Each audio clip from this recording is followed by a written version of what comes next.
I wish to keep him like on the side that I have my arm on top of the shoulder.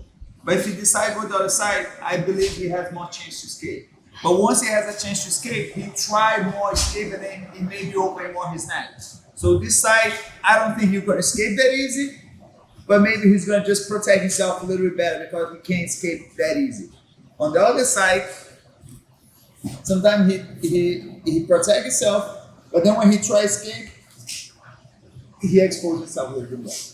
But I have to make sure his head doesn't touch the floor, right? So even he try to put the head over there, I need to keep my head underneath, right? And then I go there. I don't think like we can start the choke with two hands connect. I don't think we start with that. Usually you get one hand and then you figure out to get the other hand, or maybe you get one hand and then you figure out to go the other hand. So most of the time you have to at least get one hand inside. So the top hand hold the hand on that side and the bottom hand hold the hand of the same side. So just keep that, right? We have this. So you hold the person's hand.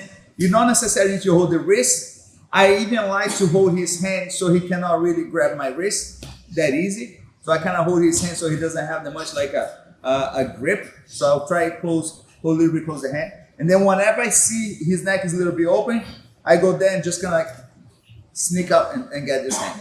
But it's very common. As soon as I put this hand, he puts that same hand on top of my hand, right? So as soon as I release this one, I go to his neck, but the hand comes quick. So I have to get used to, I don't think I can finish if he has his hand. I can try, but I think this hand is going to be strong. So I'm going to have to release this one and go over here. But if I release it and take too long, soon both hands definitely going to break through the hand of his neck. So once I do this hand, he makes the hand. I have to go the other one and block the second hand. The hand comes. I have to block this one. At the same time, that kind of like brush off the first hand.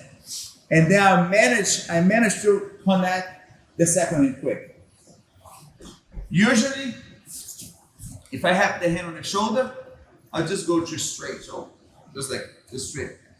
If your hand maybe went a little bit deeper and went a little bit like on his like a backbone on his shoulder blade over there, now he can go behind. If my elbow is closer to his chin, so now I can go to a rear neck choke, right?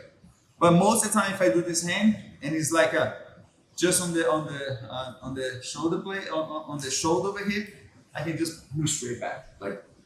But let's get used to this. I'm controlled, I'm waiting. Maybe now he's trying to go to the other side. That'll be a good time. As soon as my hand makes to his neck, I have my finger digger right on his shoulder blade, and I make sure he's not pulling my arm down. But I'm feeling the pressure. He's pulling, but I found a good grip on his shoulder blade. I don't think he's gonna break this. But now, as soon as I release this, I know the hand's gonna come. So I block the hand at the same time that I scrape kind of both hands. And I'm not letting him grab my hand. I'm not letting him grab this hand now, because I'm probably not going to be able to finish. So after I scrape one, after I block the second one, I scrape the first one, and I go straight to the choke. And keep everything tight. Keep everything tight when you go to the choke. I don't think you don't have to squeeze too hard in there, because I want you guys just focus on the hand fighting over there. But after you connect, make sure you keep everything tight. You don't have to squeeze and make the other person has to tap quick, because that's usually probably what you're gonna have to do. But I want you guys to be very precise on the grip fighting. Let's try to memorize like all the steps, because everything seems like not that much in a rush, because he just opened a little bit. You know what I mean? I'm just gonna just step through, step through his neck. One little opening, that's enough.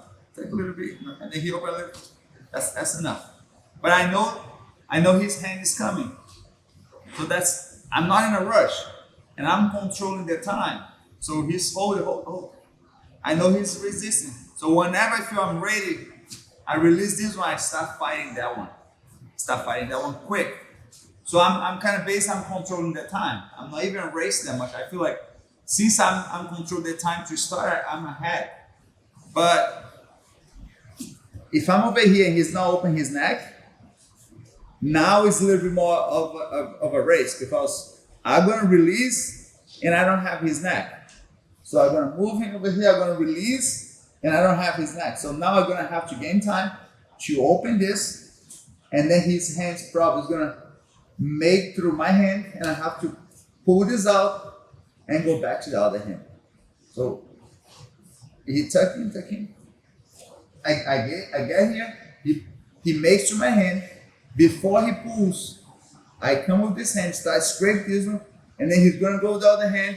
I push the other hand, and I keep digging under his neck. So a little bit more race now, because now we're both fighting at the same time. So before I release and I start again, now I don't have his neck in yet. So I have this. As soon as I feel, if he's complete tuck-in, I don't have to go. I can almost kind of feel like I can move him up a little bit, and then I start going over there.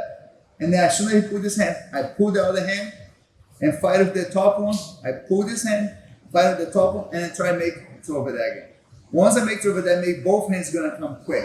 And then I go down and start to kind of push that off. So basic, I'm doing the same thing, but I don't have his neck yet. And that's what kind of makes much tie on your arm. Because now you have to fight both hands, he's pulling and then keep fighting. And then once you make over here, you're back to what we did before. But now you have to fight to open his neck. And that's why you have to usually kind of get your arms strong. That's what kind of is the edge that you feel like you have more than the other person, because you can fight that longer. Almost like you can fight two hands with one hand. You can fight one up, brush the other, and then keep digging the other. I can fight with two hands, but if this one, it's weak. Every time he touches, my hand gets out of his neck, so he's not doing the job. So I have to keep open once this fight with both hands, and then you just go back to what you did before.